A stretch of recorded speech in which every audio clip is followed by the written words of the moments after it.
公平交易委员会代理主委今仔日接受质询，除了最近两大外送平台的合并案受到关注以外，这公平会人事案也正做是质询的焦点。现在是代理主委嘛，那理论就是我做的工作就是主委做的工作。公平交易委员会副主委陈志明13第一摆用代理主委的身份参加立法院经委会接受质询，那里双方先锁定公平会人事案。而你会顺利通过，是因为有党团他觉得你很有担当。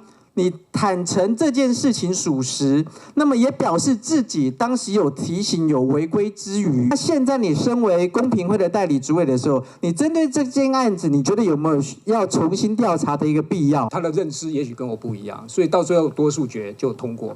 有4个公平会委员在今年1月31任期届满，不过迄时阵引起争议的是2021年全年超市并购大润发。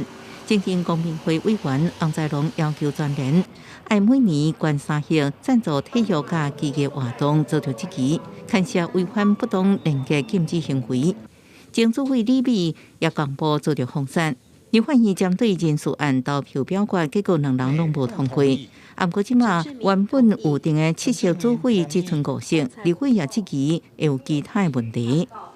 万一中间有遇到委员必须要利益回避的案件的时候，会不会有产生人数不足导致没有办法开会？那要怎么做？就会受到影响。会就开不成了，会就开不成了对，嘛？是会有这样的问题。当然，我们就是依照现有制度来运作嘛。那当然，在对会务的运作会有一些影响啦。不过，每个委员大概就是多帮忙。针对全年有调解并购案，公平会强调已经经过委员多数决同意，即马也未过重新调查。另外，最近引起关注的2大外送平台并购案是无通过结果，后续是继续关注 Uber 被富平达母公司的股权是不是另外造成市场其他影响，维护消费者权益。公视新闻采访报道。